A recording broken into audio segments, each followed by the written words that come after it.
Hi, I'm Dave Dinkel. I'm here today with Levi. Levi is one of our newer students, and one of the more spectacular things he did is he lost 40 pounds. I didn't recognize him the last time I saw him. And it wasn't hard, you said. You spent an hour a day walking? An hour a day walking, 2 hours on the weekend. Oh, at a one-shot thing. One shot. And you didn't change your diet much? Not much, no. I think we should patent this diet. This sounds like the simplest thing ever. But I had Levi come by because he had his first two deals that have just been recently completed. And they're interesting because they show you the complexity and things that can happen. Let's talk about the first deal. Now, these are just straight listed properties. Listed properties from refocus. Okay, and they don't have to be from refocus. You just happen to look on there to find them. Exactly. But you made offers through the system.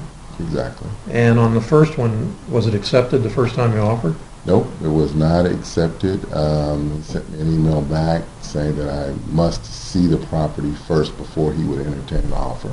Okay, now we make blind offers. And some of the agents say, you know, if you make a blind offer like that, then I know you're going to get a price reduction later, blah, blah, blah. So if you're serious, come out and look at it. And I tell students, go out and look at it. One of the things is you may make a friend as a realtor who has another deal or whatever. But you did that. Exactly. I went out. I have a realtor friend, and it was on a super lock box, and she opened it up for me. I looked at it, submitted the exact same offer that I submitted earlier, and it was accepted. Interesting, isn't it? Yes, yes. So they weren't willing to accept it unless you looked at it. Exactly. Were you able to get a further discount on it? Yes. After that, I was able to get a $15,000 discount. Additional reduction. Additional reduction. Okay. So what you did initially is you probably over-offered a bit. Yes, just a teeny bit. But you got it under contract, then we went to the next step. Exactly. So the profit on that puppy was about how much? $17,000. Okay. Was there anything else that came up that was like inconvenient to closing? A lot of stuff comes up with chain of title and stuff out of there. No, nothing Pretty of simple. that nature. Pretty simple. Okay. Pretty simple. The second one was a little more complicated. Yes, that one I again made an offer from the MLS basically, and I was initially turned down for that offer. The deal that he had in place fell through, so he called me back and he accepted the offer that I had originally made. Your ridiculously low offer. Ridiculously low offer. I believe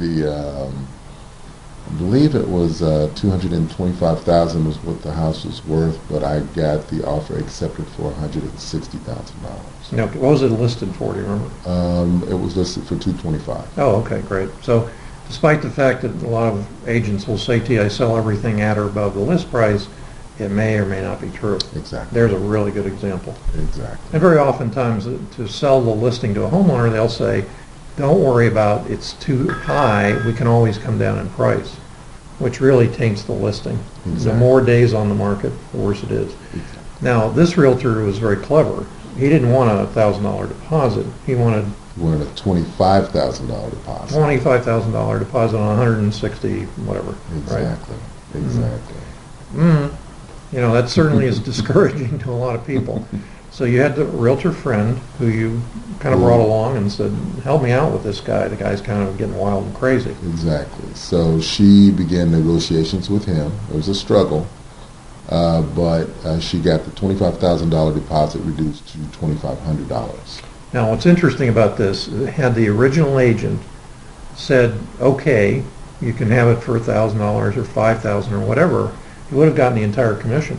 Exactly. What it cost him was 3% of the purchase price of the house, Exactly. or $4,500 or $5,000, whatever it was. Exactly. So he outsmarted himself. I don't want to say that he outsmarted himself, but he did. Guys, you make it easy for us, we'll make it easy for you. So what was the gross profit on that puppy? $28,000 was a gross profit on that one. Okay. Now, let's talk to the people that are looking at the video and thinking about being a real estate investor later. You came into the program and we gave you kind of a business plan of how to do it, and you started, but you started and stopped. Exactly. Okay, when you got back on track, I think you said to me, "I got to make this work." Exactly. I came in to speak with you, set up a meeting with Dave, and I was kind of wondering what I was doing wrong. And Dave encouraged me and told me I was doing pretty much everything right. I think the only thing that I wasn't doing was I had to focus a little bit more. And Dave kind of put me on the right track. And right after that meeting, I got those two under contract. Oftentimes, things that aren't working, they're very small changes that can make a huge difference. Exactly. So, what's been the biggest surprise for you in doing the real estate investing? It's not as, I guess the perception is that it's easy, but it does take focus, and it takes patience, and to me it's a people business, so you have to become accustomed to dealing with a lot of different personalities. Yeah, even especially when you get into dealing with homeowners and stuff, you have a lot of differences. Exactly. I would say this to you: as you do more and more deals, it does get very easy. Okay. Initially, most people don't have a track to go on. We give them a track. It's not an easy track, but your learning curve is pretty swift. You either get it or you don't. Exactly. So, anything else you want to say to the guys? Just listen to Dave. It sounds, you're going to hear this a lot, but Dave not only provides support as far as knowledge, he also provides support as far as your how you feel. He helps you feel better, and he gives you more moral support as well. So I'd say just listen to Dave and follow exactly what he says to do. Yeah, the difference, frankly, between somebody that makes $35 a year and $350 a year is mostly their mindset. And guys like Levi, for example, I know they can do it. He's got a great voice. I don't know if you can tell that, but be a radio announcer. That's a first start. If you're willing to talk to people, that's a huge hurdle to overcome. So just listen to us. We have a vested interest in seeing you be successful. A lot of guys sell books and tapes. We're not doing that. So Levi, you're the man. Thank you, Dave. 40 pounds. Thanks very much.